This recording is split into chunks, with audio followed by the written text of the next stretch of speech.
नमस्कार। मैं डॉक्टर सुनील जीवन ज्योति क्लिनिक से। हमारे यहाँ क्लिनिक में आयुर्वेदिक मेडिसिन द्वारा पुरानी एलर्जी, नज़ला, जुकाम, खांसी, छींकें, दमा, गेहूँ तथा चमड़ी की एलर्जी का जड़ से इलाज किया जाता है।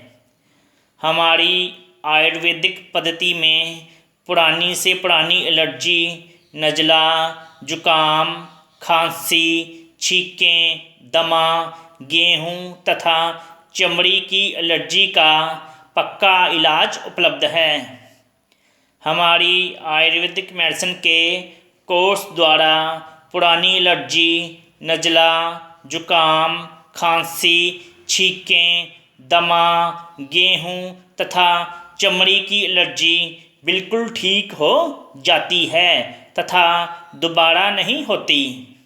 हमारी मेडिसिन 100% आयुर्वेदिक है तथा इसका कोई भी साइड इफ़ेक्ट नहीं होता।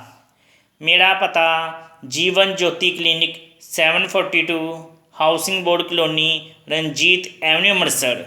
मोबाइल 8968904612। धन्यवाद।